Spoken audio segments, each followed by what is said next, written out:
Welcome to our International Women's Day special panel interview session.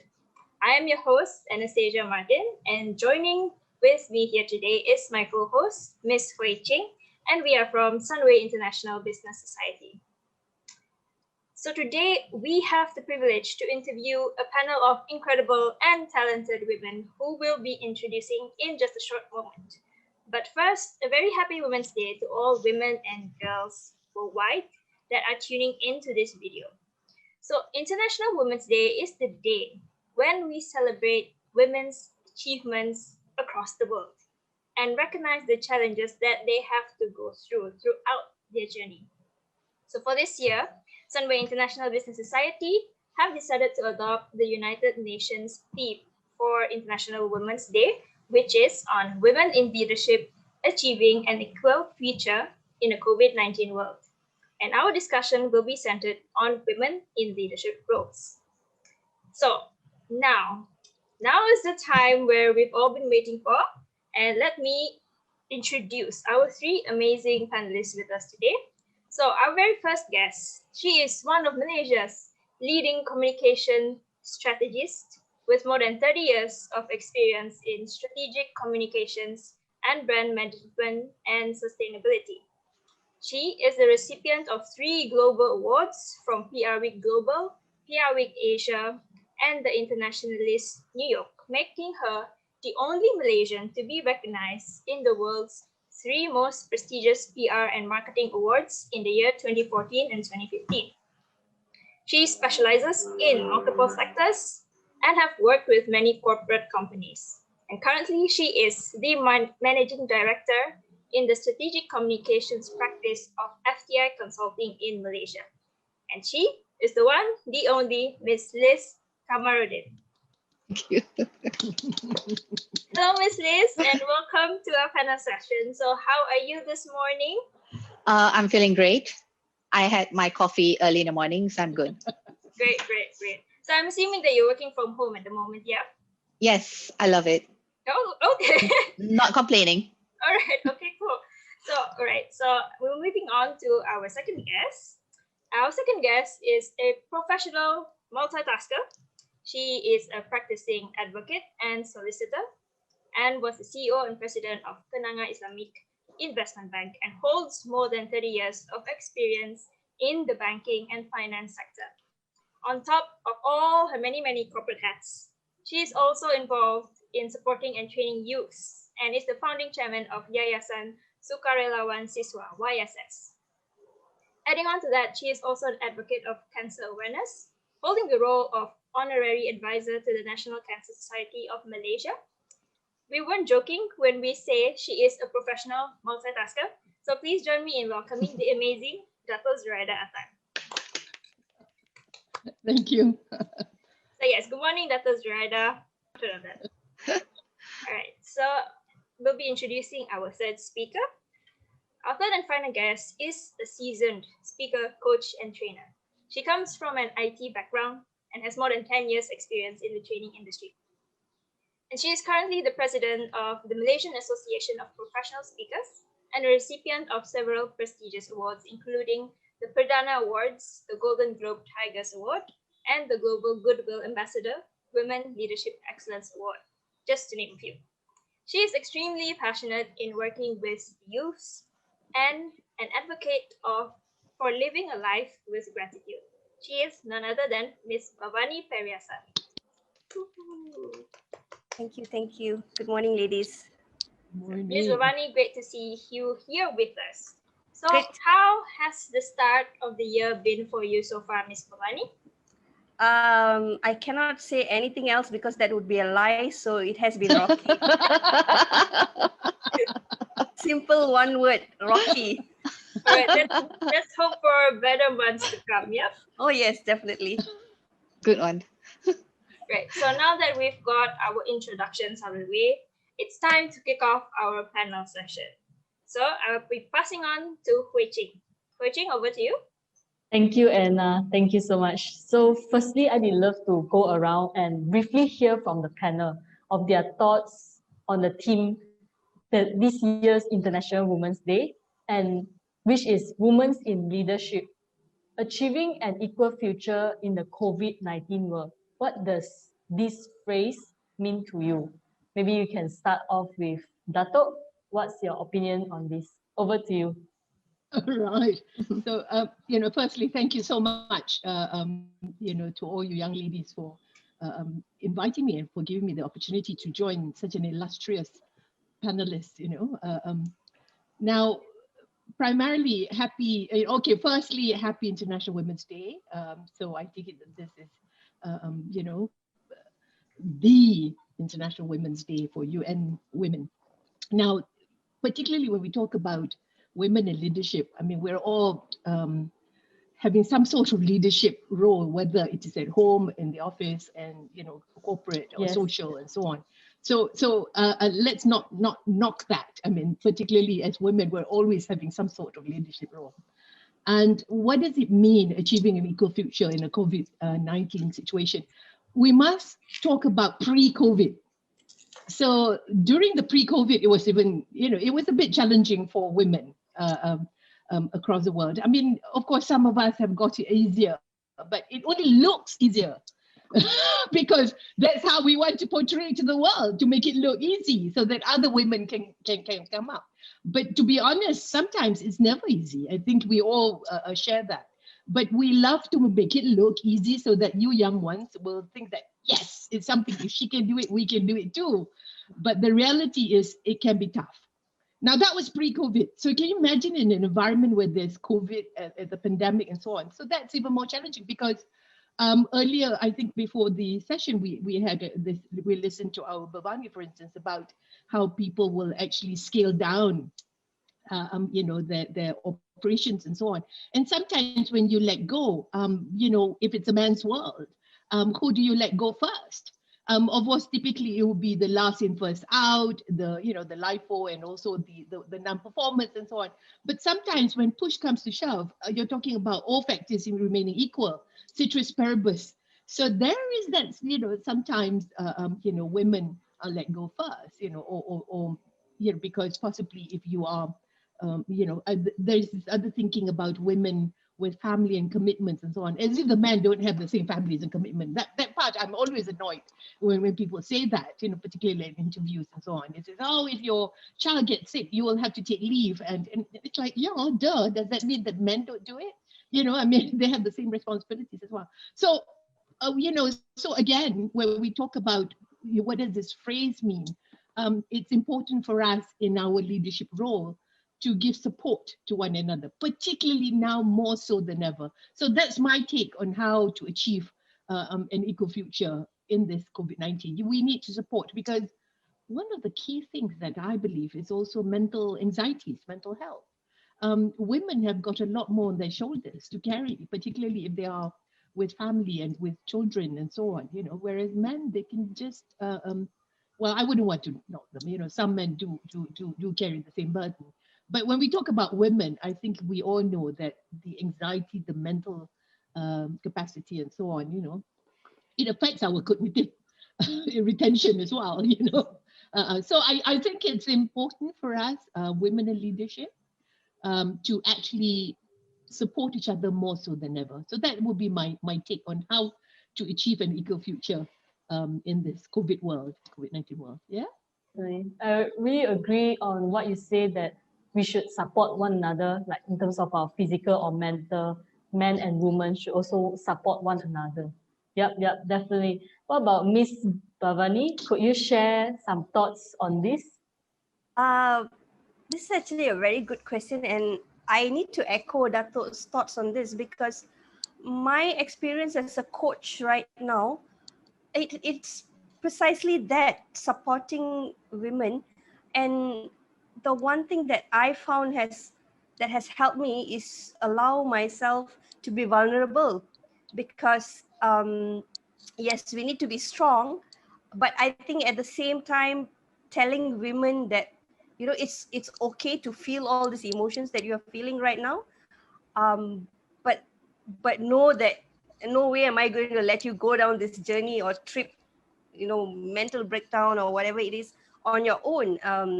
So the last 1 year has been exhausting in that sense, because simply because I think I was just sharing earlier how the market has been impacted. People are losing jobs.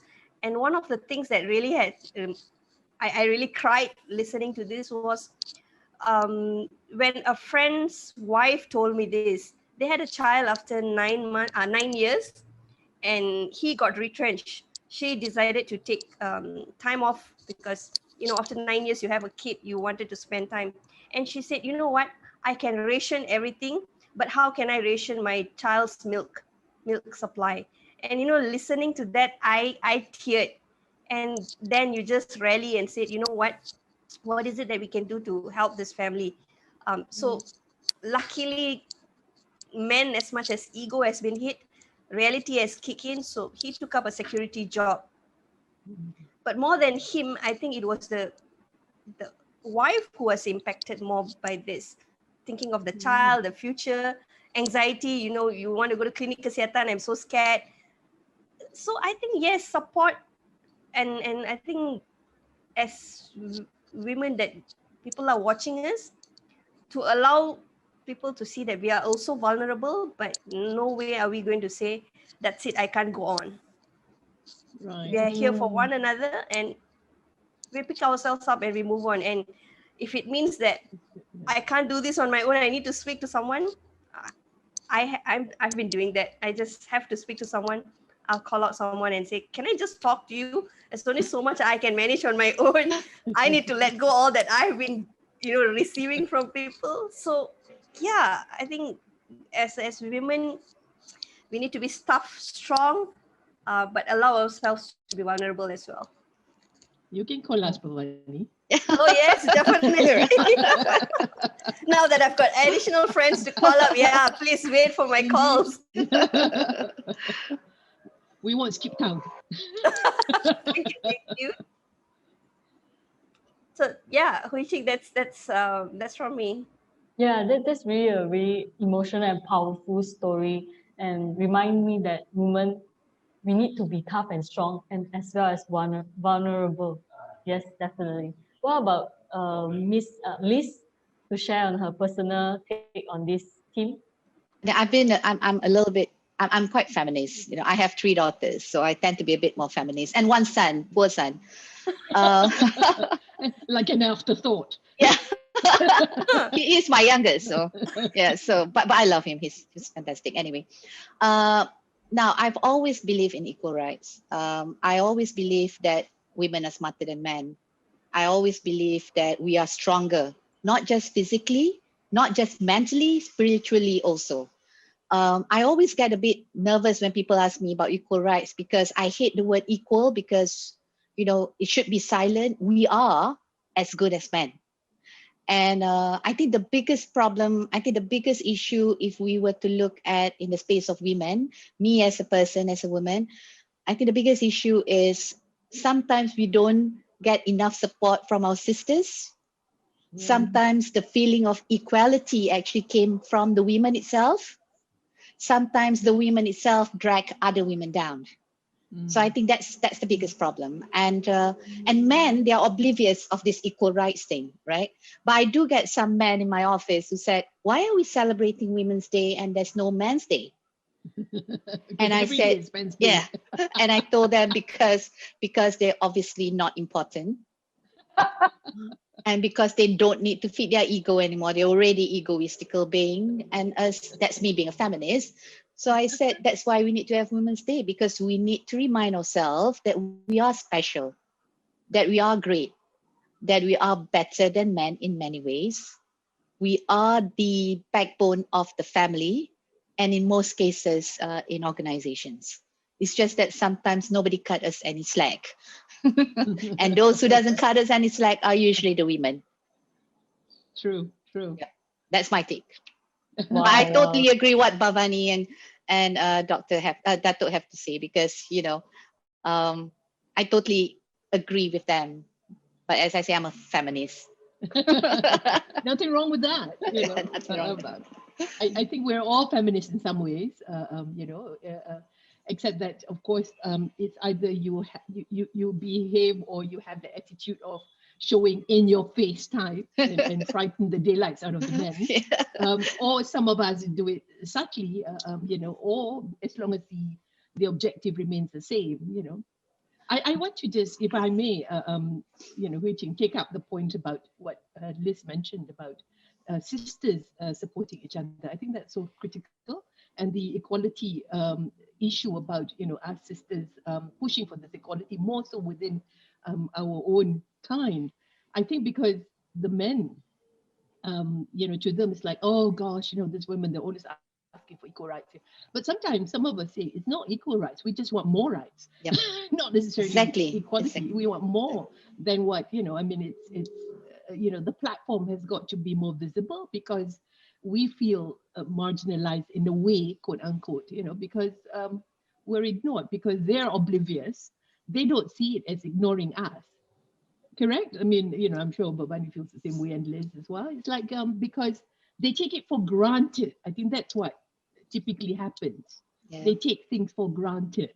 Okay, and that's why the more they take things for granted and be oblivious about the issues that, that concern women, and whether it's at the workplace or social environment. So more so for women to want to push for that visibility and for that, it's like the more you ignore, the more they want, to tell you, look, we're here. This is what we want. This is what we need. But I'm going to give a quote a little bit. Sorry, interject. It's kind of interesting, right? Yeah. So there was this one young CEO, I think maybe about a few years ago. So we were talking about it, and then he said, Liz, I'm going to tell you something. Women are so lucky. And I said, what do you mean so lucky? You get to, because I never looked at it as something which is important. But obviously it was, he must be thinking about it quite a lot. I'm not sure what happened. I do not know whether he was a cross-dresser in his lifetime. But then he said, you get to wear your war paint. You get to, whenever you want to position yourself, you get to be someone else. You put on your makeup, you do your hair, you dress up nice. You can be someone else. And when you go home, so I told that thing you can. He said, oh, please. But then he said, because you're lucky in that way, because you can create a persona. Us men, we will go in as it is. If we are ugly, we maintain to be ugly. Women, you have that war paint to be done. So I told him, I said, I don't think so. I said, because I don't see that as, I think for me, putting on makeup is sometimes can be a waste of time. Why am I doing this? Why men are not doing this? Why do I have to dress up? Why is it so important? So, but listening to his point of view, I thought, yeah, he's right. Whenever I want to go out, if I put on my makeup, I tend to be, a little bit more presentable, maybe. Yeah, but Liz, sorry, that's because you want to look good for people, for yourself, particularly. For yourself, yeah, exactly. For yourself first. Exactly. And then, of course, you want to look good, when you're out. And when you feel good, you look good, you feel good. Yep. And you perform better in whatever respect.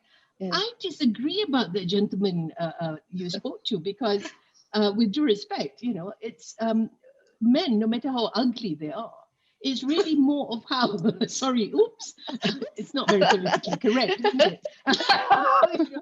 No, what I meant was, no matter how you look, whether it's men or women, it's actually how your persona, how you present yourself. Exactly. I mean, I remember telling my young men, the youth that I mentor, and even my nephews for that matter, I said, you need to make sure, for instance, if you meet people, your shoes are polished.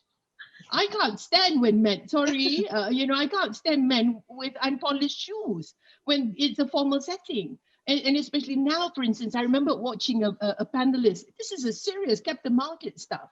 And this panel, speaker panel, he's a panelist, and he wore no socks. I mean that may be the in thing. It may be the rugged, hips. But you look at the context, you look at the environment. So, and he was charming, but I thought that just put me off, completely.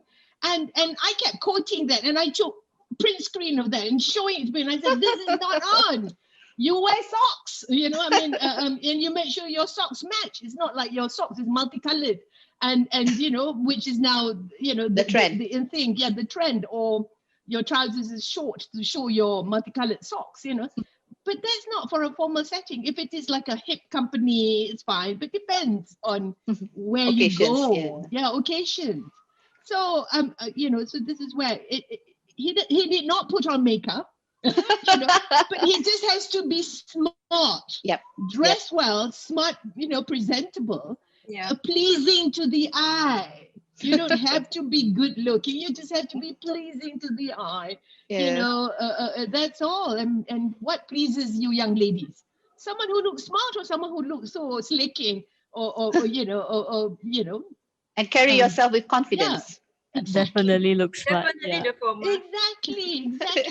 So, young man, if you are watching this, particularly international business, you want to make a good impression. I would be looking at a guy, head to toe, and see whether his belt matches his trousers or his shoes. I'm sorry, I'm old school in that sense. I look at that. You and me both. You and me both. Don't worry. And if he's wearing a tie, what sort of tie is he wearing, and what sort of knot? And how does he wear his jacket? Does he button up everything like a butler? Young man, you must never button the bottom one. You always leave it unbuttoned. If you button it all up, that looks like you're a waiter or a butler. Sorry, I digress. It's okay. International Women's Day. So there you are. We are allowed to speak on that. Our day, after all. No, I mean, it's for women. They Liz and Bavani, it's true. For women, it's not a matter of makeup. It's a matter of they will expect you to be presentable. Yes, exactly. Particularly when you go out. And if you have a partner or a spouse, do you think, young ladies out there, that your partner will appreciate it if you go out really, unkempt, or you don't dress well, you're kind of sloppy, and then you wonder why they're looking at other women who are more gorgeous. Right. So you need to dress up, and you need, not because for anything else, but it's because it makes you feel good, happy, not so much for the guy. And what makes you feel good? Your confidence, the aura. And then they will look at you differently, toing, kind of thing. So and if it's the other way around, so it's all right for them to be sloppy, the sloppy Joe. You must expect better from. People normally say we don't judge a book by its cover, but we do. All of us do. Yes, all of us do. You can't run away from first impressions. First impression, definitely. Don't judge a book make it by important. its cover. Sorry, Wechi, don't judge a book by its cover. It's more of appearance is a total package, yes. But also I think it's in relation to possibly the person has got some handicaps or something or other, so you never know that he's artistic or he's got, So it depends on the context. It's not like just because the person is sloppy, he will be sloppy. But you have to look at context. That phrase is not applicable for everything. That justify you to be sloppy. So because don't judge a book by its cover, it's like, no, you judge because the guy may never have read the book. Yeah. Okay. So shall we move on to the next question? Sure. So moving on to the next question. Throughout your career and your entire life, generally, who inspires you and how they have contributed you in your career path? Maybe Liz, you like to share your story? I was just saying, I looked at people based on situations. So I don't really have, like one person that I really admire. But when I was younger, when I was a young and impressionable young lady, I think I was totally at awe with Tun Mahathir. I like the way he thinks. I bought all his books. I read all his books. I read all his letters that was in the books. And I like him because I thought he was strong and he was vocal. He has the right tone. He carries himself well. He garner respect. People listens to him. And I want to be that. I want to be like that. I want to be influential. So I like the way he thinks, you know, and I like his, you know, the pen is mightier than the sword kind of a character that he has. So when I was younger, I just loved him. But as I grow older, I think I admire multiple people for different reasons. You know, I like Michelle Obama because I think she's smart. I like, you know, Palin. Strong women. Yeah, strong women. I like them because I think there are some key learnings that I can learn from them and apply to myself. So it's not really about one person. It's that there's nobody that's perfect in this world. It's how they tackle their life and how I can apply it to mine. So that's how I look at it. And I think maybe because I'm older and jaded, you know, and and you get like, okay, tak nak lah, tak best lah this person, you know. So next, but then I think because everybody has different attributes, and I love quotes. I live my world in quotes, so I like quoting people, and which is kind of funny because sometimes people look at me, why do you quote this stuff? Because I enjoyed it because it sticks in my head. So you remind me not to do things, you know, a certain way. So yeah, so that's how it is. My favorite quote, which is very simple, doing the same thing over and insanity is doing the same thing over and over again and expecting different results. So I try not to do the same thing. So that's my mantra. And don't fight with ugly people because they have nothing to lose. So I don't. That's a good one. So I don't fight with ugly people. I mean, ugly as in inverted commas. So I live my life that way. Well, that's definitely a good one. Okay, well, what about you, Dato? So politically incorrect.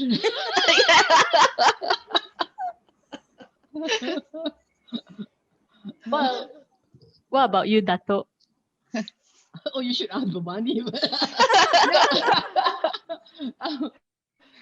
You know, to me, I don't think throughout my life I've actually had, you know, anybody that really typically inspires me. I think I've always been self-driven, so to speak. You know, you look at multiple people. When I was in the UK and I was a young teenager doing my A-levels and all that, so I thought Margaret Thatcher was wonderful because Winter of Discontent, I still remember that, you know, and how you all must read her books, The Downing Years and so on, where she said, you know, she actually had to deal with all the men, and that was really interesting from not just politically, but how to deal. And she wasn't from the public school system, you know, there's like the hoity-toity and so on, you know, but she came from a regular grammar school. But the point is, you know, she had to deal with all this, and she actually was leader of the Conservative, you know, Tory party for a long time, and you know, leading it and so on, despite difficulties and so on. So it's amazing. So as a young, so those were the formative years, and you sort of looked at all these fantastic, you know, personalities, you know. And then, of course, when I joined the workforce, throughout my life, I can think of only 2 lady bosses. And lady bosses give you a hard time. And I think I do that to my subordinates. I tell people I'm a slave driver and I'm dragonic, you know. So I said, if anybody wants to join, you tell them there is this person, she has to report to this dragonic woman, you know, who spits fire, you know, so at least they must be frightened first, you know. So I've had in my life about 2 or 3 women bosses, and they really were tough. They're not inspiring in that sense, but they instill fear in you. The fear of God, you know, that you really must be on top of your things and you really must have things at your fingertips. And that's what I love, because that's the sort of training you have. Not the ones who mollycoddle you and they say, tak apalah, you know, buat salah pun tak apa, you know, it's life, and you know, no, don't do that. You learn when you're young. You know, people are tough on you. You don't go home crying. You go there and you prove. You know, every time they give you something, even like now people talk about giving KPIs and they don't meet it, and then they wonder why they don't get the bonus. You know, but you know, you rise above any impediments, any difficulties. You know, you toughen up. So to me, when we talk about who inspires you, no, I think we inspire ourselves. Yeah, because it's the drive, the hunger in your belly and the thirst for knowledge. And, for as long as you must have that and you want to excel. And, I'm like that, even when young, I was very competitive because I wanted to be, when I was in banking, I wanted to make sure that I was the best banker in town, not just any banker, the best credit analyst, the best this, the best that. And how do you do that? You look at others and you look at them and say, this one, I can do better. Of course you don't tell them that, but that's what's inside you. But that's how it works. So but you take all this, like Liz mentioned, Tun. I mean, I love Tun as well because, when I was the CEO, he was the finance minister as well as the prime minister. So we do report to him. So, and that was during the 97, and he single-handedly, I always say, turned Malaysia around. So those are, wonderful features of a man, leave aside the political situation thereafter, but, personality-wise. There are others that you pick and look at all the best bits, and they're the ones that will collectively, what are the attributes that you want in a person from this person, that person, and you collectively look at all the good things, even the hard ones. Yep. Yeah.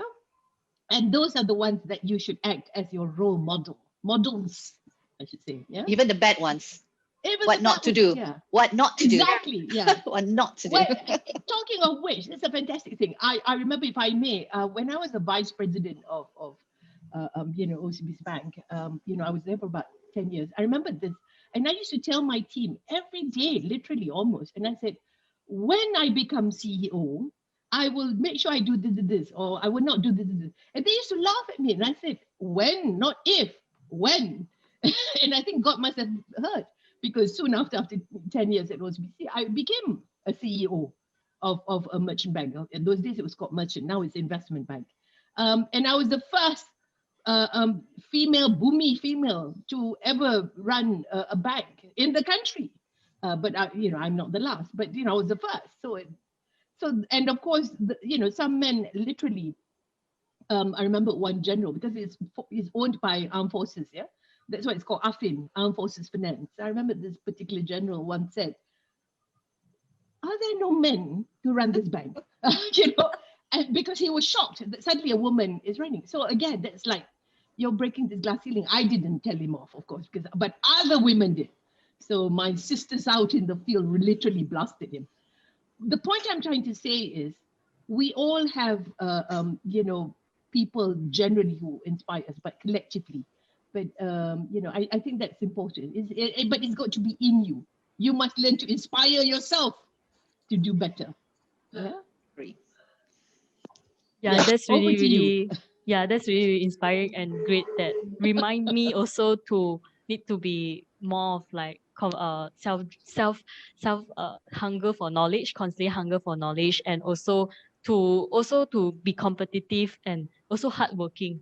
Yeah, I think this kind of attributes should also be in other, like each and every woman, like they should have also. Yeah. Nothing wrong with having hunger in your belly and the thirst for knowledge. Exactly. Exactly. That's a good one. This is the key attribute that will actually make you bring you to the next level. Yeah. What about Miss Bavani? As you have mentioned in the write-up that your career path is heavily influenced by your family and being mainly educators.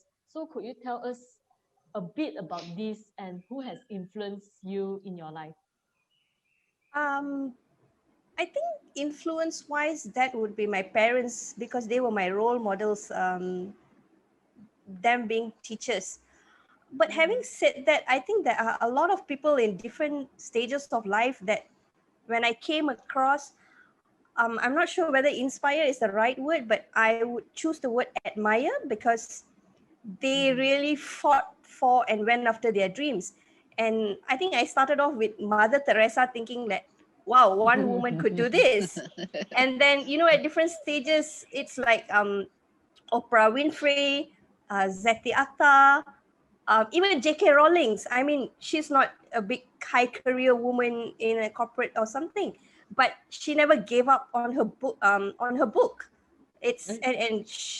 Look at where she is. So the one thing that I really admire in women like this is they had a dream and they never gave up on their dream. And it's like, no way anyone can say that I'm not worthy of this dream. If I want to do it, I will go and do it. And that sort of set a mark in me in a way that if these women could do it, then I have no excuse. If So J.K. can you- Rowling could do it, write a book that, whole world knows about, Harry Potter, who am I to say that, I'm a girl from a small town and this is all that I can be. So I think looking at all these women along the way, I remember at one time at the height of Bill Clinton's scandal many years ago, I was thinking how or what does it take for a woman to stand strong and then to run for that position many years later. So I admire those tenacity in them. I'm not going to give up. I want this no matter what circumstances are like. I'm going to go after it. And I remember reading about Indra Nooyi, and I used to think, wow, women CEOs, they're just rocking the world, man. So if these women can do all these things, what excuse do I have? So I really admire, more than them inspiring me, it's really admiring and knowing that I've got no excuse. If these women could do it, why not me and all the other women? Yes, should see definitely Bavani writing agree about that. So yes. If people can, other women can too, we also can too. Yeah. Yeah. So moving on, you guys are really like incredible career women, and I think it's absolutely great that people recognize the achievements of women and girls, and it feels good when you actually acknowledge for your efforts. But on the flip side, I think it's even more important to address what people don't see amidst all the awards, and that is the struggles that you have gone through in getting where you are right now. So my question is, what gender-specific challenges and stereotypes have you had overcome during your career life? Maybe Dato, you can start off with this.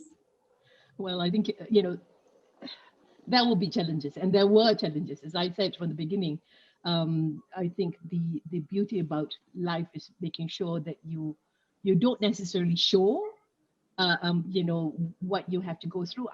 Particularly for me, I don't wear my heart on my sleeve. Yeah, that means I don't have to, no matter how sad you are, you don't have to share the world. I know many of you love to share with Facebook and Instagram, but we kind of like, from where I come from, we don't say that, not unless it's really you're seeking sympathy for some sort because of a cause that you're handling. But whatever your challenges and so on, you need to make sure that you take stock of things. Yeah, I'm a believer of looking at the big picture. The helicopter approach, looking from top down and seeing it as it is. So what are the parameters? What are the challenges? What would be the impediments to success, or to succeed? And then I would deal with it. So they say you're a woman. You've never done this before. You've never done that before. You've never been CEO. Of course, nobody has ever been a CEO before, unless, of course, they become a CEO. At which point do you become a CEO? So, this is like a catch-22. And then just because you're a woman, people question. So my take was understanding the technical, have a very strong technical knowledge. So that's a given. And, and of course, your soft skills, your development skills. So remember, knowledge, it's important. Knowledge is king. Yeah. You must have knowledge. That's always a given. Your technical knowledge must be strong. Then, of course, your skill set. You must improve your skill set, whether it is your technical skills or your communication skills or your soft skills. So this is where all these combination. And then you fight, you compete, and you look, and this is where it says, ceteris paribus, all factors remaining equal. Why can't I? And what would be the challenges? The challenges will be people will always undermine you. That's normal. Because men will also say, because you've taken their seat or you've taken their position, or they feel that is their rightful place. But it's not true. Competition works both ways. If a position is vacant, it doesn't matter whether it's for a woman or a man. you fight on your merits. Yep. Yeah. Agree. And to me, I'm very, very particular about working on your merit. You must have a track record. It's proven that you've done well in, as a banker, as a lawyer, as whatever, in whatever field, HR and so on, as a coach. So you've created that track record. So you deserve a spot, to take a shot at that position. It helps that if you smile, but but it comes with all your soft skills, and it helps that you're charming and you make sure you dress up and so on. So my point is, what are the challenges? There were a lot, I will tell you. Discrimination, that happens to me as well. Discrimination in all forms. I to be honest, I get it from all angles as well. But I don't go crying out loud and say, oh, I'm being discriminated. I work for a Chinese bank. I'm a Malay, so I don't get a spot. No, I fight, I compete, I perform, I do well.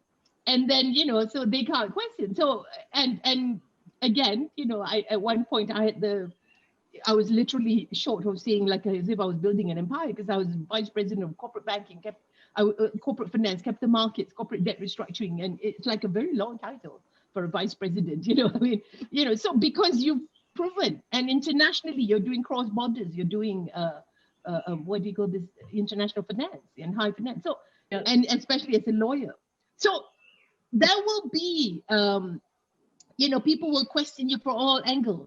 As a professional, people will say, you're a lawyer, you're not a banker, you're not a finance person, you're not an accountant, you're not an economics graduate, Yeah. Agree. Definitely understand. That's really great. Yep. So- What about, maybe what about Miss Bavani? Any input you may have on this? I think struggles come from all forms everywhere. Yeah. And I think for me, it was just knowing what was your goal, what was it that you wanted to be, and just work towards that. And there's something that I want to touch upon what Dato said earlier. You need to show that you're worthy of it, and you need to learn to speak up. Because this is one lesson that I learned, and my dad told me this: if you never open your mouth and say it, people are not going to know it. Or if people know it, they are going to pretend they don't know it because you never said it. So That's if so you true. feel that you are being discriminated, or you feel that people are bullying you, and if you never said it out aloud, people will just say, but you never said anything. Exactly. I thought you were Right. okay with it. So it's just precisely that. Yes, you get hit in all corners. You get discriminated because you are young, you are female, you are Indian, all kind of things. Yes. Age is also a form of discrimination, but you just Exactly, look at yeah. what do you want? Who do I want to be? What kind of a person do I want to be? And just show that you are worthy. And the powerful lesson, open your mouth and say it. I don't think this is fair. I don't like how I'm being treated. I think I deserve better than this. Is voicing it out, because as long as we don't voice it out, we will continue to be where we are, because all is Yeah. rosy and well out there, right? If we didn't say it out. Yeah. So Yeah. Definitely to voice it out as in a polite way. Yep. I Agree mean, with how this. else do we come to any form of equality if we do not say something is wrong? I had a friend who went after a toy producer because the cover of the toy was, I think it was some Lego sets, not the Lego on its own, but those, toys that you combine and fix things. So it showed the man in the house and the women sweeping. So she ran after the toy Stereotype. producer. Yeah, so she ran after the toy producer and said, what lessons are you teaching my son? I want my son to sweep. So, change your toy covering. This is not what you should be putting. So we need Yes. people to speak up, because one of the struggles are going to remain there. Right. Sorry, I went off tangent a bit on No, it's toy fine. market, but I found that to be a strong message. We need to start saying it out so that people are realizing that, oh, okay, Yeah. I did that. But Indeed. a toy, we would just walk past and It's a toy after all. But she went and said, change it. I don't want my son to learn that he's supposed to sit in the house and the wife is supposed to be sweeping. And I think Right. that was a 3 to 5-year-old toy. Definitely. Yeah, they might think it's the maid. Yep. Yeah. Yeah, and I think it's true that we need to voice out also, because sometimes people might not know or even take it for granted. Yep. So what about Liz? Do you have any input on that? Well, I listened to the two very wise ladies, and I totally agree with whatever that they say. So I think a little bit of background. When you talk about challenges, for women, there's multitude of challenges that you need to go through. You don't face discrimination just in the office. You also face discrimination in your life. Like me, I'm a single mom with 4 kids, and I've been a single mom for about 20 years. Wow. And I had to bring up my 4 children on my own and climb up the corporate ladder at the same time. So women are generally afraid of me. I'm always after someone's husband, right? So it's sort of like that imagery that they have on you as a woman. And it doesn't really work well also when they think you look better than them. Right. So the kind of discrimination that I had throughout my whole career was really bad. But I stayed strong. And I have to tell you that I actually sued somebody for defamation because of the things that they said about me, and I won. Wow. And I won. You're a hero. Because I told my children, you would never let people bully you. I was bullied on social media. And it was so bad. And I didn't get any help from any of my sisters. We didn't know. What was it about? I think because I got the top job in an organization, and a woman at that. Right, and I wasn't an ingrown talent in that office. I came in and just got the top job. So then they decided that they're going to hurt me, and they didn't hurt me about my work because nobody can fault me on my work. So they hurt me on my personality because people do not know who I am. I'm sort of an enigma because they do not know whether I'm married or I have kids. So they just assume that because I'm a career woman, because I look like how I look, I talk like how I talk, I dress and look and free hair. So they assume that I'm this kind of a woman. So they bash my personality. The Scarlet Woman. Yes. And it was kind of fun. I wish it was quite true, so I will have a really nice and joyful life, but it's not. So suddenly I found I'm having an affair with basically everybody in the office. And all the men in the office wants me. It's such an ego, So they it's really great. Slept to the top. Yes, isn't that great? It sounds initially I get cried. Politically incorrect here. Yeah. I'm always politically incorrect. So initially I cried. Yeah, I cried. I grieved when I read it. Oh dear. And then my children start reading it on Facebook because it was viral. You know how Malaysians just love this kind of stories, bashing people up for no reason. And then I get angry. I get really angry. And I said, I need to do something about it. I need to fought back. Yes, I fought back. So I left that organization. I actually left that organization because I can't do it as long as I'm there, because these are the people within that organization. So I went out and I sued for defamation, and I won. Who did you sue? You sued them or the organization? No, I sued the person who did it. Oh, right. Because you see, you have the proof. They're stupid, right? They think nobody's going to act on them, right? You can't one just... person or a few people? All I have to do is just sue one. And the rest kept quiet. Suddenly everything died down. And the best part about it, just in case you all decided to sue anyone, when you sue, it goes out of Google. So Google will not put it there anymore. Oh. Now we can't find you in Google now, the story. No, you can find me in Google, but you don't see the things that they have said before. Oh, right. So this is...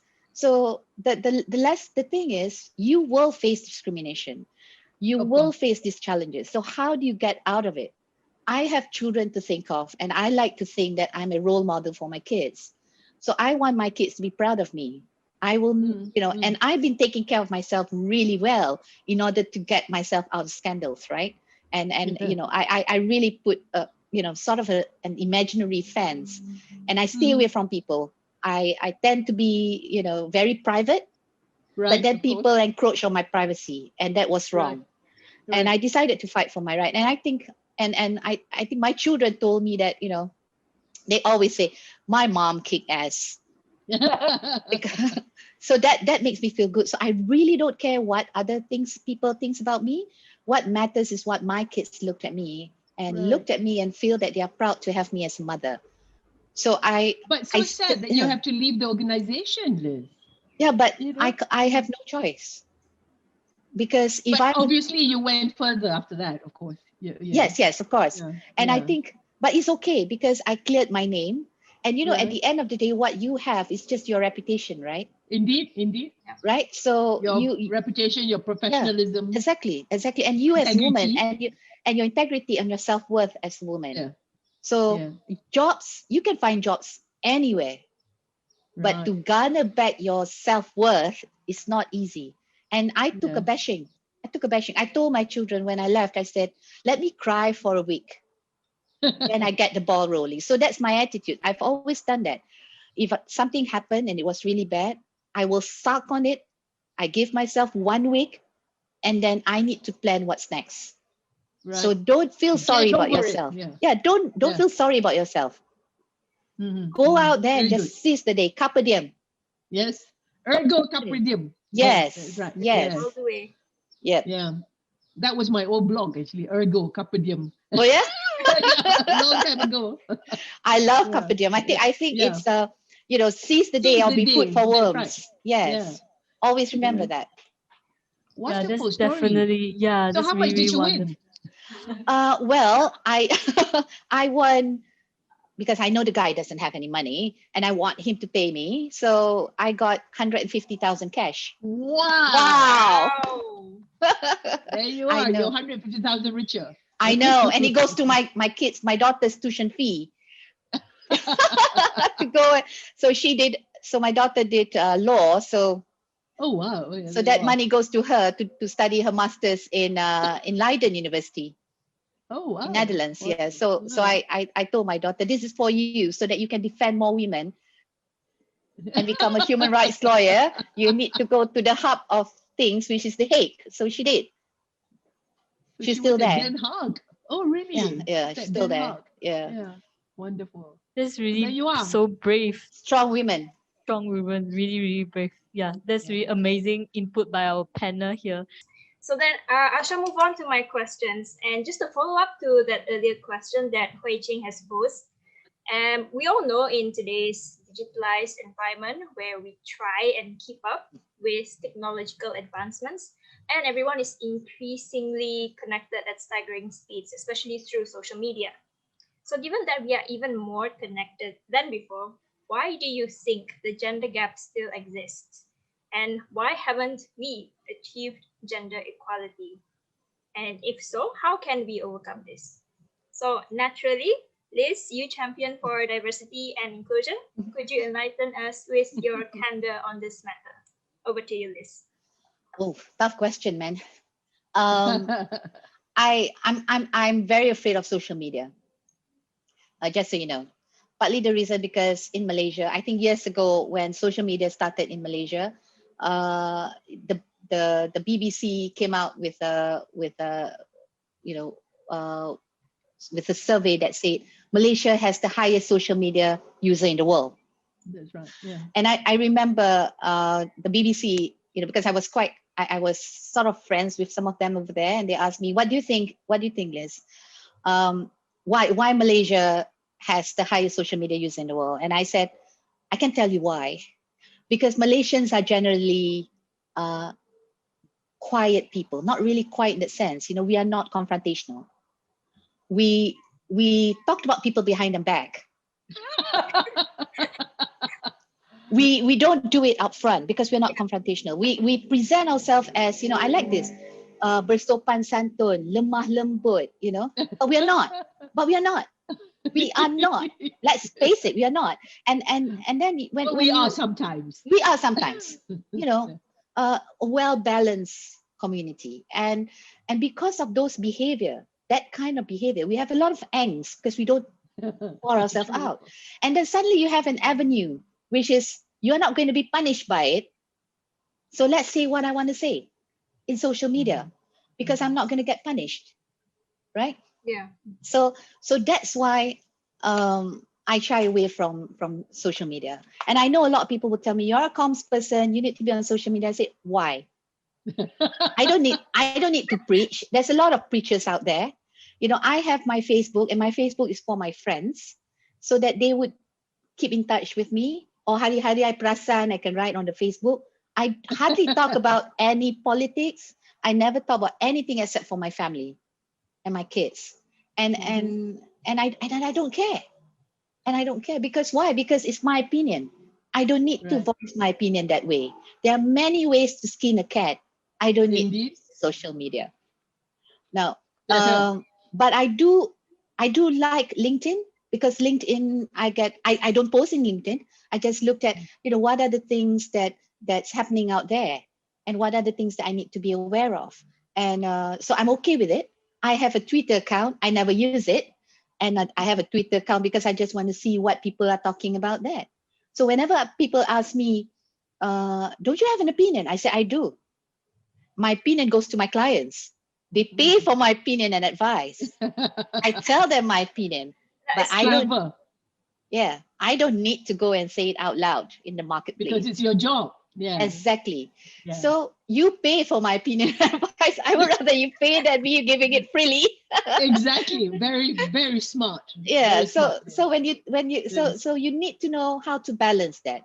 Because I had a young girl in my office, and she told me, I do not want to be working like this, but my father wants me to work. I want to be an influencer. And I looked at her and I said, why on earth? What kind of influencer you want to be? Instant famous. Yeah. She said, oh, I want to do makeup, because I think she took her about an hour and a half to just put on her makeup in the day. And I said, why do you waste your time? I said, this is not a career move. But she said, no, this is what I want to do. I want to become an influencer. And, I felt sad, went back to my kids and told them, you do not have a career, don't come and talk to me, because I have taught you enough to make sure that you have a career, right? So again, don't look at what's now, look at what's in the future. Mm-hmm. So think about what you do today will have a detrimental impact on you in the future. Think about potential employers who's going to look at your social media feed and see what kind of person you are, and make maybe some wrong perception of you as a person. So be careful. Yeah, be careful. So I'm very afraid, and I continue to be afraid. And after what happened to me, and this is a private person, after what happened to me, I realized that people can do and say whatever they like about you. They can be nasty. Right? Yeah. So just try not to try. Okay, it might be a wrong advice to you young people, because I know all of you love influencers and all that. But think carefully what's going to happen to you in a longer term. Don't just look at what's happening now. If you don't have an opinion, don't pretend you have one. That's a good one. But always stand what's right. Always stands what's right. So I usually give my opinion in forums like this, but not on social media. You shall be so quoted. Miss Bavani, probably a bit of your thoughts about the gender gap. Why does it still exist, and how we can overcome this? Social media is a nightmare. Where do I even begin? That's the first thing she says. Yeah, because I work with a lot of youth, and they're obsessed with it. That includes my own nieces and nephews, and I have to start saying I'm old and I can't understand the age group right now. But people are just obsessed with it, and looking at what Liz said, the number of likes, or what the number of likes another person has got, seems to be the priority of the day than anything else. It's not about the upcoming exams or what you want to be in life, which university you want to go, what do you want to do, but how could she get so many likes? So many people commented on her photo, and like, how is that even a priority to you right now? and then the competition sets in, and oh, today I must post this. I've got a very good angle, good lighting. I'm sure I'll get a lot of likes. I'm like, is that the goal The of the day? obsession. Is that the goal of the day or your life right now? So that The outfit of the day. yeah, and You're in the loop, Dato. Outfit of the day. and yeah, we have common hashtags that people are doing, OTD and all these things. But having said that, if I look at gender gap, social media is also advocating that, because let's look at it this way: how many guys that you know would have posted a post on let's pick one common post that I can remember. Okay, that there's no book written on how to understand women. And that's going to be like so many people echoing, oh, I like this, I agreed to this. And then I will, it's all making women look bad, but it becomes famous memes. You get it on your WhatsApp, as if, a book this thick is not enough to understand a woman, but it only takes one single page of paper to understand men. And this goes viral. But do we actually question the sender and say, why are you sending this? What point are you trying to make right now? I come back to that same question. Do we question all these things? Do we educate people? And like what my friend did, do we point out and ask, how is this relevant? Social media is doing this a lot because it's an entertainment. Right. Social media is an entertainment platform, and it, like what Liz said, that's the place you get to let go of everything that you do not want to say face to face, because you Jekyll and Hyde. You have that screen in front of you that protects you, so it sort of gives people the passport to go and just share about anything. And here we are talking about equality, trying to earn our rights and all, but there's that whole lot of garbage out there that is talking about how women are hard to be understood, women are fussy, women nag. Let's just look at it. There's so many cartoon memes and all that's going around. So you take exception to that, don't you? I get annoyed, and my friends know better than to send all those to me, because I'll just say, so what's your point? I just get annoyed. So I'm not sure whether they send to other people, but at least they don't send that to me as a form of entertainment, talking. Probably just to goad you more. Yeah. So, but I feel social media has given more room to ridicule women. Can I say that? Yes, Right, that's right, right. That's right. I agree. Yeah. Okay. So I have Facebook, I have Instagram, but I think the only place you would ever see me active is LinkedIn, because I love talking about More gratitude professional there. setting. Yeah, and that's the only place people don't make fun of me which is on LinkedIn. Agree. Because Agree. when I'm exhausted trying to say something on Facebook and then getting all kind of comments there, which not worth my time. not worth wasting my energy on all these people. Because any gratitude post that I put on LinkedIn, I get a different kind of response as compared to when I post it on. It's a different setting. So different audience. Different audience. That's right. And it's the same people behave differently in different platforms. That's another That's one. reality. It's okay for you to trash talk me on Facebook, but on LinkedIn you are this all professional. Oh, that's a very good sharing. What happened? Why do you behave differently on Facebook then? I like that. So social media is a nightmare. That's how I'm going to start and end what I feel about social media. It's a nightmare. And I think I fear where it's going to go, where social media is going to take people. I really have big fears. All right. Thank you, Miss Bavani, for that. I think we're pretty clear on what your message was. Yeah, social media can be a very scary place for most people. So I'll be moving on to my next question. What are your views on social media? Apologies. I am a contrarian to both my two friends. I'm very much a social media, conduit person. However, this is where, perhaps because I deal with a lot of young people over the years, and so it's important to get connected and understanding their landscape as well. To my mind, social media has got its, of course, like my fellow panelists have said, it's got its negativity as well as the positivity. But I like to use it as a more positive platform. Yeah. So not so much on the giving views or opinions and so on, but it is one that is important, that carries with it a responsibility. So, for instance, because I do a lot of projects and volunteer projects, so it's a place where we broadcast.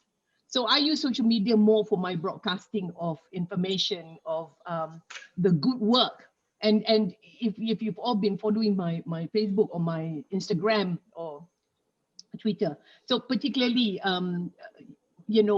it's all about broadcasting the information done by all the various groups, whether it is a cancer cause, because we just celebrated World Cancer Day, or by, groups, because we're doing projects on volunteer work in Pita, Sabah, or in Sarawak and so on. So I've been doing this, way back since, 2006, but before social media. So since 2012, for instance, so LinkedIn is more of a professional setting. So as we said, it's a given. The audience is different. I don't necessarily post it there unless it is just more of an extension of my Facebook. So Facebook is where I'm alive, because there's a lot more that you can write, and there's a lot more. And within reason, influencer is more of, when you talk about being an influencer, it has its negative connotations, because that's where the people talk about this Insta famous. Yeah. Yeah. Whereas in my case, I'm an influencer because I have youth as my followers. Yeah. Not followers in the sense of Facebook followers, but because I know they follow me, and because I used to chair, for instance, when they were student volunteers. Yeah. So I have mentored about 1,119, for instance, graduates, and typically I would know each and every one of them. At least 80% of them within ASEAN, because you're talking about in Laos, in Vietnam, in Cambodia, and so on. So, but the ones that I'm very close, I carry. So even when they've graduated, they're married, they're kids, so by now I would know literally at least a good 60-70% of them, where they are, what they do. So they follow, and you make sure that they. It's a responsibility. So to me, I use social media as a responsibility situation, a conduit, yeah, because that's important for me. And so what messages that goes out, I'm very particular. No political stuff and all that. So I'm very particular about using that platform, because I know people watch and people listen and people.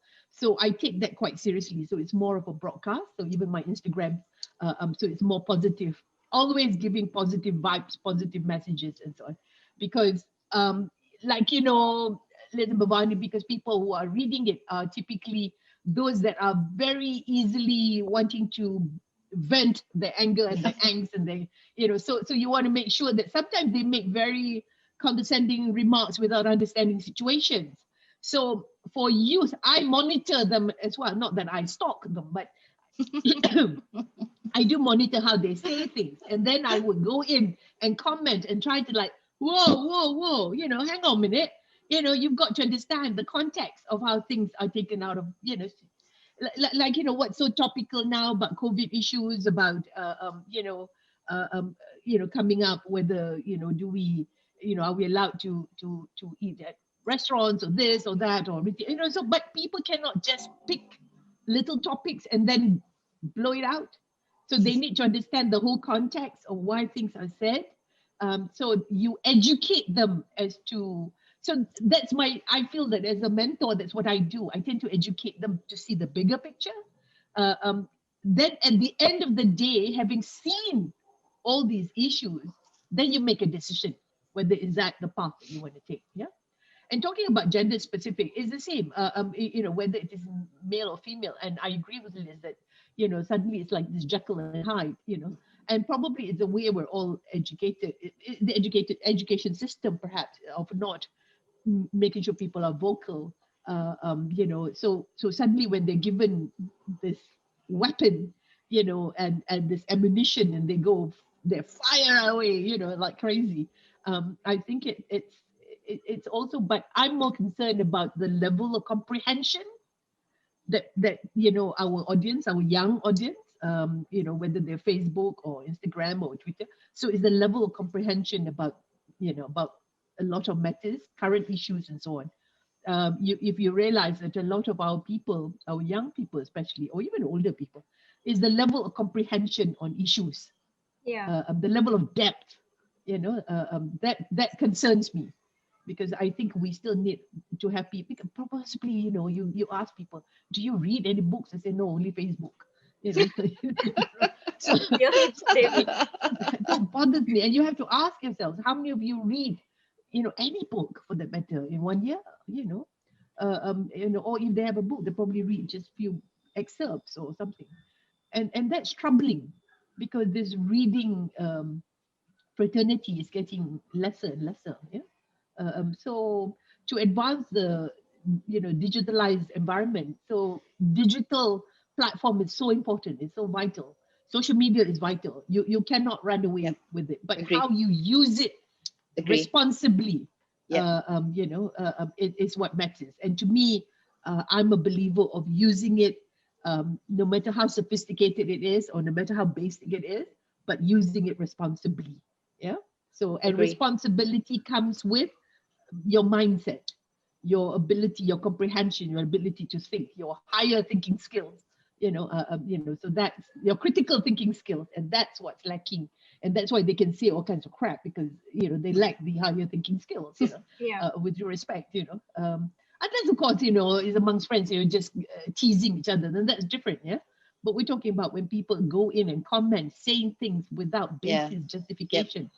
Here's the rule: when I talk to my youth that I mentor, I say, whatever you want to say or do, make sure you verify, you validate, you substantiate with evidence. So you cannot just tembak, or just shoot without any, evidence. It must be evidential. It must be substantiated, validated, verified, and that makes you more appearing more of a professional. So I think when you say something bad about a person on Facebook, I know for a Malay, right? I am so afraid of this word fitnah. Right. When you say something bad about a person which is not true, or not clear whether it's true or not, that is actually fitnah. Yeah. And fitnah is the 7 biggest sins, To incur the wrath of God. Yeah. Yes. Yeah. So think before you leap, because again, like Spider-Man said, with great power comes great responsibility. So you have the power. So as more power you received, the more responsibility you get. That's true. Yeah. So there you are. I just want to share one story, because listening to what both of you said, I had a student last year COVID started, and he applied for a job in a financial institution. And this is an interesting story. I was coaching him on how to go for interview, answering and all that. And I had a recruiter friend whom I passed on his resume. And she came back and said, Bavani, this guy really fits our criteria, but unfortunately I can't take him in. I said, why? Because I gave the resume knowing that he matched the skill, because I think he was doing risk management or something like that. I know it was very niche and it was very specific. And this is what she told me. She said, did you check his social media? And I go, uh-oh. And I thought, well, his LinkedIn is pretty decent. So I said, I have seen his LinkedIn, seems pretty okay. And she said, did you check his Facebook? And then I go, okay, 00. And this is what happened. Remember we had the government change early last year? Yeah. So apparently he has posted, not my PM, not my government. And she says, everyone has a value. No matter what my personal belief is, we report to the current government. And I cannot knowingly take someone in knowing that, this is Darah Muda, who is, so vocal, and nothing wrong with that. But I do not want more problems taking people like this, because I already know that these tendencies are going to happen. So yeah, Bavani, perfect fit, but no, I can't take this boy in. And I say, oh my God, that's such a waste. Yeah, Such a waste. And all because one post that says, not my PM, not my government. right. And if you want to say it's my rights and all, yeah, it's your rights, but you never know how it comes and hits you.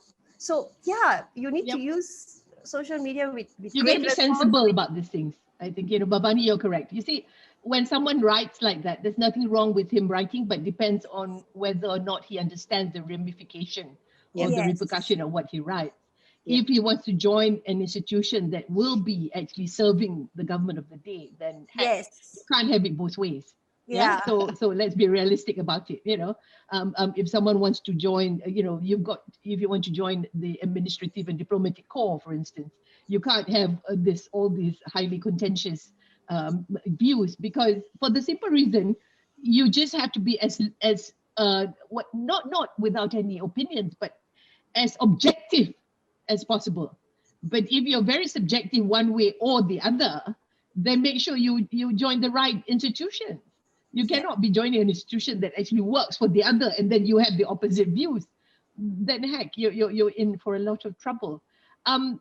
I do agree, and I tell everybody, be careful what you write. Like one young man, an architect that I know, and he says, he writes things like that, and he says, just because, say, there are some ministries that say asking for your views, some ministries do write and say, would you like to surveys, they send out surveys and ask for your views on certain things. Instead of taking it in a positive light, he shot out and he says, but that's, why should they ask our views? Don't they know what they're doing? But when you post it, I freaked out and I said, my dear, you blame a ministry for not listening to you. And when they're seeking out your views, you now question them and say, oh, heck, we didn't vote you to seek our views. We vote you to do the right thing. But, so this is where the contradicting, and then of course things like that, and he becomes a broker, and so he gets a lot of flack from others. And I occasionally would tell him, be sensible, because and he wonders why his potential employers wouldn't give him a job. Because I keep telling everybody, check your Facebook posting. Not that you want to be a hypocrite, but be careful, because what your views are today when you're young may not be your views when you get older, and that might backfire. Exactly. I used to be a student leader when I was in England. I was vice president of the Law Society of the UK. I had my views. When I was a student leader, I was vice president of Malaysian Student Association of my university. But those were national politics in UK. That's a different student politics. But you come back, you look at things in the different, your career and so on and so forth. I'm saying it's not that you can't have views. You can be sensible about it and how you present it and broadcast it. Because it'll be held against you. Yes. You can't run away. You can't run away and hide from it. People will find these things. HR will definitely do the snooping and the the stalking. That's their job. So you better make sure that even if you try to erase it, they can actually find it in the cache. Agree. Yeah. So it depends, on what you want. Yeah. All right. So I'm just going to move on to the next question. Yeah. So COVID-19, as we all know, has certainly disrupted the smooth running of the global economy.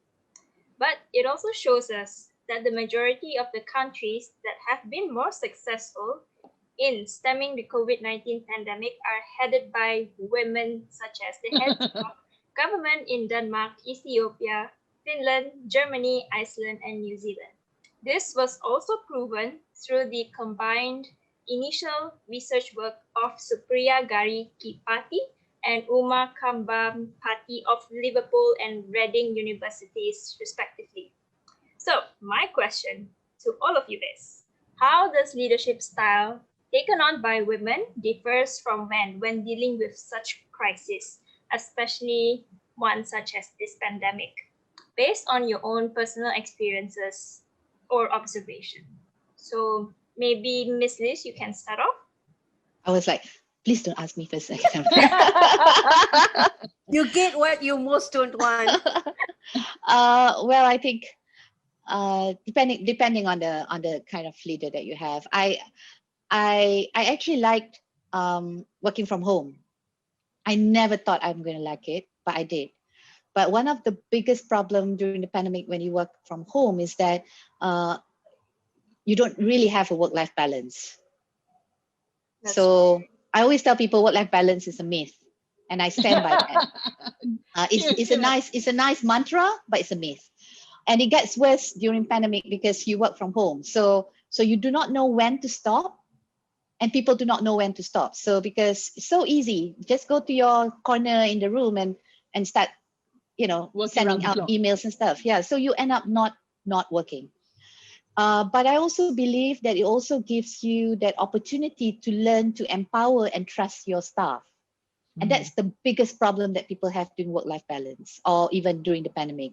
You cannot trust your staff to be able to deliver the work. Yeah. And that's terrible. So I learned to do that. I learned to trust my people that they will deliver, and that my clients are not going to complain. That and one thing I love, that behavior changed a little bit, right? When you have a conference call, everybody's punctual. as a consultant, right? Because consultants, sometimes client will just let you wait for half an hour to 1 hour for them to finish whatever that they need to do, and you end up waiting in the waiting room before they actually comes in. But when during the pandemic, when you said you're going to have a Zoom call at 10, they were there 5 minutes before 10, and I found people can be punctual, can follow rules. Indeed. Right? So that's the kind of behavior that have changed. And I like it. And I found that I get to do a lot more work, and I get to interact with my clients better during the pandemic. And because there's no more borders, there's no more constraint, there's no more coffee break, there's no more lunch break. Right? We'll just have our coffee right here. Exactly. So that's the kind of behavior that I like, and I am enjoying it. I hate the fact that I can't go out and have coffee with friends and stuff like that, meet up with my clients, do a bit of networking. I miss all that. I really missed it. But I also like, the discipline that I'm having now. I love the fact that I can cook. I can take a break and cook, and then go back to the computer, and I have my own self-discipline. And I love the fact that my guys are basically delivering. Good. And I love that trust. Productivity improved. Yes. I love the trust that my clients and my people have towards me, and me towards them. So I enjoyed it. And I think sometimes people need to have a bit of slack. You need to trust them a lot more. You need to empower them. You need to sort of give them that room to grow. Yeah. And they just might prove you right. Or might prove you wrong too, but depending on how they use it. And I think people have enough sense. Yeah. So people have enough sense that they need to deliver. When they need to deliver, they deliver. So I'm enjoying. Sounds bad, wonderful. But I'm enjoying it. Yeah, I'm enjoying it. No complaints. So good for you. Yeah. Great. Yeah. So maybe Miss Bavani, you can add on to this. Sort of like what sort of leadership style that, how it differs from men to women. I'm not sure if I can actually distinguish leadership styles per se between men and women, but I think the few things that I have been observing is that women are stepping up to do more right now. Talk about working from home. They are doing amazing stuff, from attending to the kids, making sure there's food, and going for all their meetings. Yeah, I mean, I have the luxury to say that I only feed myself. I look at friends who are just, I just am speechless. I just don't know. You're amazed. Yes, like what Liz says, people just can perform with added duties. Because of course, in a lot of cases, it goes without saying, it's the mom who takes care of the kids and feed them and do work as well. So Yep. I'm seeing women taking up more roles, and not Responsibility, yeah. That's right. necessarily in terms of career, but how they juggle things at home between work, food, kids, and all other domestic things That's that right, you need yeah. to look into. Yeah, I Yeah. think for me it's seeing women step up doing more than they have already been doing. So yeah, Good. work-life balance. I agree. It's a myth. It's a myth. You dictate or you find what's balance for you. It's a nice Right. buzzword. Yeah, but I think the reality is balance is what you think is balance, or what you tell yourself. This is going to be my balance. If I'm going to have that 1 hour Or to work-life myself, imbalance. Yeah. yeah. If balance is 1 hour to myself, silence when no one is awake. So that is balance for you. So yeah, work-life balance. I don't think that I don't work conventional 9 to 5. So there are days that we work over the weekends, and my family will be having their weekend off. So Right. how do I find work-life balance when my parents and my siblings are having the Right. the family functions and everything, and I have work. We have programs over leadership courses over the weekend, boot camps, student programs. I work a lot of weekends. So for me, work-life balance is not weekends, it's sometimes the day. So I think Right. we need to dictate, or we decide what's balance for us. Yep, I definitely agree on that work-life balance. We just need to find that sweet spot. But it's really entirely up to us. We should be able to identify what works and what does not work for us. So probably, Dato, can you give us your perspective on this? Oh, it's not a lot that I can say, simply because women always manage things better. So when we talk about running the economy, for instance, we talk about countries, and of course you mentioned about all the women leaders, like New Zealand and so on. But at the end of the day, I think it's still teamwork. It depends on what sort of team you have. If you've got a good team, regardless of whether it's women, women at the helm, I think women are more passionate. We're more meticulous. We have this attention to detail, whereas sometimes guys are more this big picture guy. We are also big picture Big person. picture, yep. Yeah, but we're also interested in the granular detailing. So, and we're very focused about the end game, the end result. Whereas men can just leave things and then they just go off, into the sunset, Whereas women, we won't go off until we make sure that it ends correctly. And, so Yeah. that's somehow, for some strange reason, I noticed this over the years, that women are more passionate about the end game, about making sure we complete it well. Whereas men, they're saying, okay, it's fine. It's like, okay, you go ahead. And sure, they empower you, they delegate, but they don't necessarily want to monitor every step of the way, whereas women would. So of course they blame women for micromanaging, but sometimes it's not micromanaging, it's more of, we're more meticulous, we're more, attention to detail, and we're more concerned about the levels of responsibility that we have. And that's why you see women are more passionate about things, given, men are, but, generally when you talk about good women leaders, they're more passionate, about the work that they do, and they're more passionate about how the performance come out, the results matter and so on. Yeah.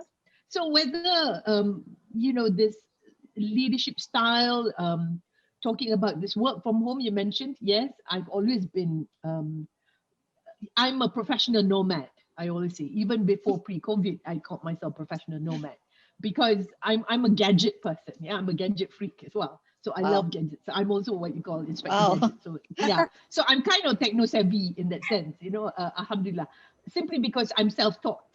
Long before these kids were born, so so I was self-taught, so I appreciate people who love technology and so on and so forth. Yeah. So I've always like work on the go. So, professionally as well. So I've always been, as long as I could get access, and I would be working around the clock wherever I am, whether, abroad or so and so on. I'm doing sometimes, and it irks me if I have to go into the interiors of Sarawak and I can't get access. So we used to make sure that we have satellite phones for instance, to make sure. So, to me, what does it take? So I'm annoyed when people say, I can't send you messages, I can't send you a report, because then I said, what does it take? The tools of your trade.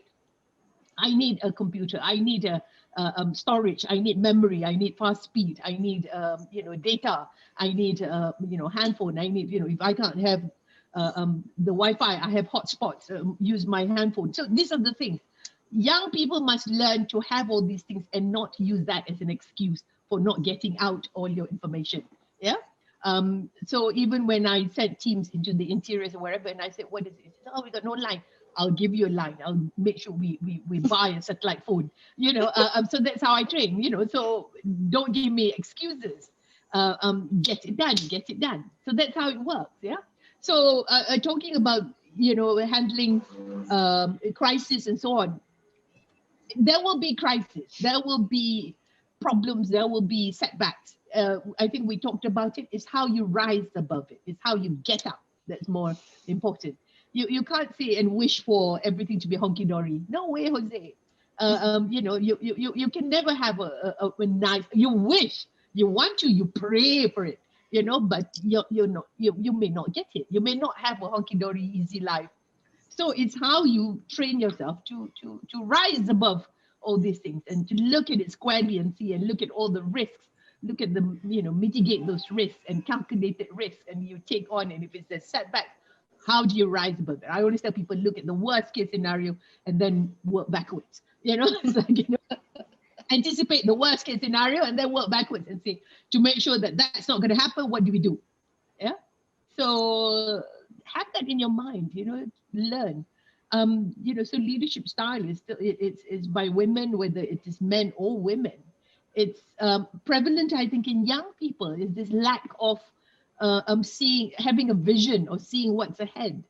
Like I think Liz mentioned earlier about why they want to be Insta famous, because they just see it for the moment. Yeah. They probably also, maybe there is carpe diem for them, seize the moment. Yeah. Because for as long as you're still pretty and young, young thing, SYT, then grab it, because you never know when you're beyond 30 or beyond 40, and you might not be as Insta famous because you won't have the same looks.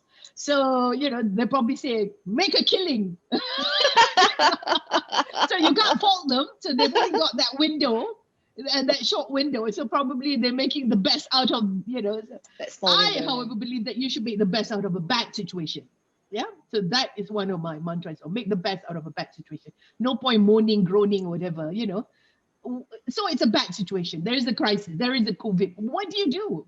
Make the best out of the bad situation. Be versatile. That's the sort of leadership that we want. Is kind of like think on your feet. Yeah. Like if you can't do this, you do that. You can't do this, you do that. Yeah. So. Yeah. So do that, young people. Yes. So I really like the message that you said just now about not making excuses when things don't go your way. And definitely there will be times where things don't go your way, but what can you do about it? So you make the most out of your situation, because how you react is how the outcome is going to be. Mm-hmm. And also the fact that, when you if you make excuses, you won't get what you want. So, get around to it, find another way to solve it. So yeah, that's a really good message right there. Thank you, Dato, for that. We are actually overboard on time, but probably one last question, because I do not want to take up so much of all the speakers' time. One last question is to our panel. So before we end the session, we'll go around and hear from all of our speakers just a short word of advice for women out there who aspire to be or to have a successful career in the future. So we can start with Miss Bavani. Sorry, the question is, what is my message, is it? Yeah, so just a short message or advice for women who aspires to have a successful career in the future. I've always liked this Latin saying, aut aliquid dignum, if I'm pronouncing it right. Dare something worthy. Simply because I think women, no matter which part of the world, who you are, what you are, how you look like, where you come from, if you have a dream, there shouldn't be anything that stops you. I always tell my students this: if you put limitations on yourself and say, oh, I'm a human, I can't fly, that's your limitation, because you can always devise a gadget to help you fly. Yes, you can't sprout wings and fly, but beyond that, you can always, I watch a lot of movies, so there's so many things that's being done that shows, from Iron Man to all this kind of things. But it's all about, if you want to fly, find a way. There must be a way that you can fly. So there shouldn't be a reason or any excuse why you can't. Right. And have you given it your all? Because I've seen amazing women do magical things. So for me, it's just that there's something worthy, and go for it. Don't let excuses, don't let COVID, don't let anything or anyone be your excuse. That would be what I would say to anyone.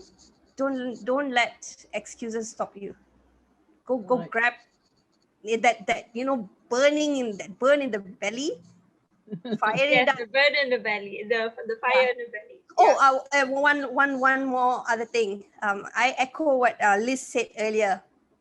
Be a buddy, be a sister to another sister. Yeah. I think that sisterhood is something so important. So while you go after your dreams, empower and help another sister achieve hers. Should always be a buddy Very to good another advice. sister. Yeah, that would be what I have to say. Right, thank you for that, Bavani. So, Liz, do you have any word of advice for women out there who aspire to be probably as successful as you are? Now I do not know what to say. Okay,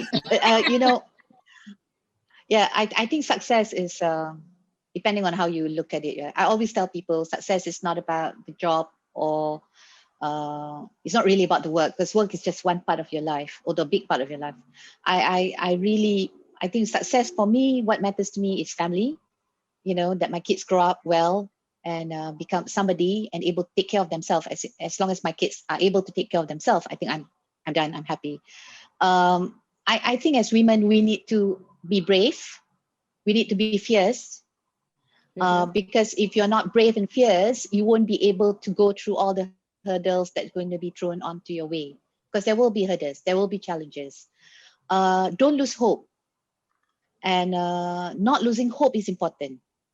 Because when you lose hope, then nothing else matters, right? If you are down, nothing else matters. So be brave. I believe in honesty. I believe in telling the truth. I believe in being forthright about things. That's why I believe in being fierce. I always tell my girls, my children, be fierce, honey, be fierce. And then my kids say, Mama, you sound like Beyonce. And I say, yes, of course, be fierce. Because I think if you are not fierce, if you don't seize the days, get your own identity, it's going to be very difficult for you to move forward. So for young girls, know who you are. Find where your point is, or your compass is, and then work towards that. And success is not defined by how much money you have, what career you have. It's not defined by that. Success is what you define. Because for example, if you are a housewife or you're a mother, define success for you. Yeah. So don't define it by what people think of you, because we are always waiting for approvals. Stop doing that. Right. Stop doing that. It's not going to make you the person that you are. Yeah. So that's my final advice. Very Right. good. So over to you, Dato. Any final words of advice? Wonderful, wonderful words of wisdom from my fellow panelists. I think it's important. Number one is to, have that vision of where, and visualize where you want to be and what you want to do, and to note that success comes in all forms. It need not necessarily be the dollars and cents, but what's fulfilling, what would be the fulfillment of life. So that would be success, whether it is family, or situation or social situation or even career. Now, whatever it takes, what's important to me is actually the journey. Yeah, it should not be Machiavellian where the ends justifies the means. It must be the journey in itself. It must be enjoyable. It must be fulfilling.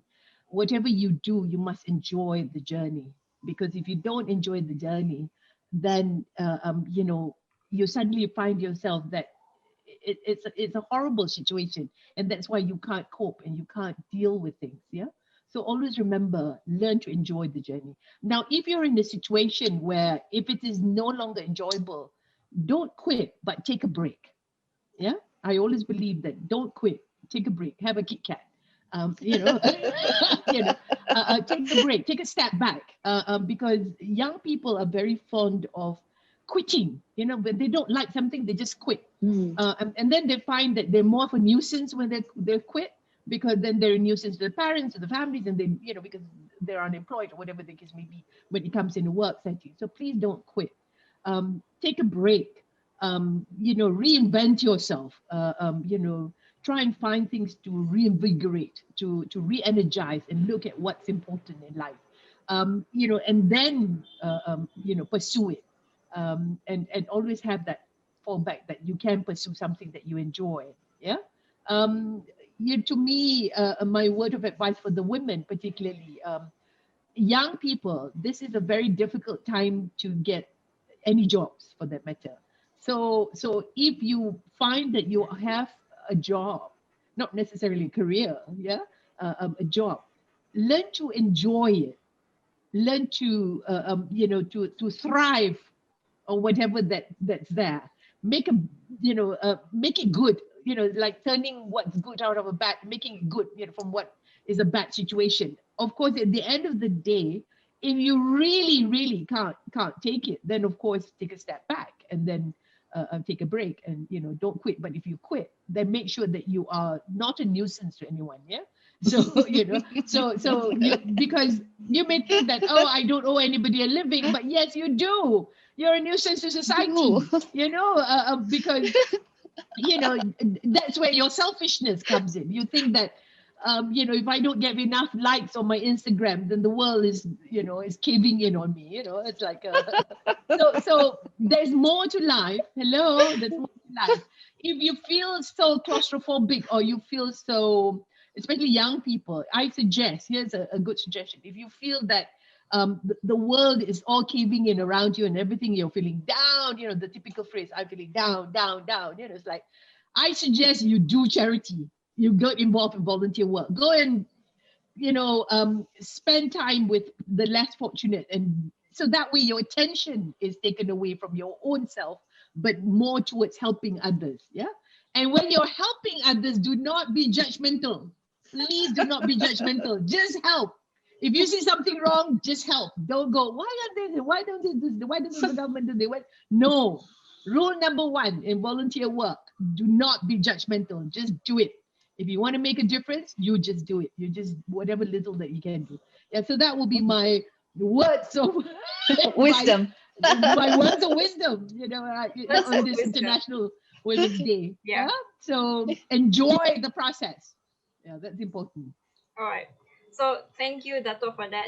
Extremely inspirational and practical advice from all of the panel. I have to be honest. As the saying goes, all good things come to an end. And that concludes our panel discussion. A big thank you to our speakers, Dato Zuraidah Atan, Ms. Liz Kamaruddin, and Miss Bavani Periasamy for their time and valuable input. We hope you have enjoyed this panel discussion as much as both Vicky and I have had the joy of hosting you. So yes, to our viewers, hope you have enjoyed the session, and on behalf of Sunway International Business Society, happy Women's Day to all of you. Thank you. Thank you so much. Thank you.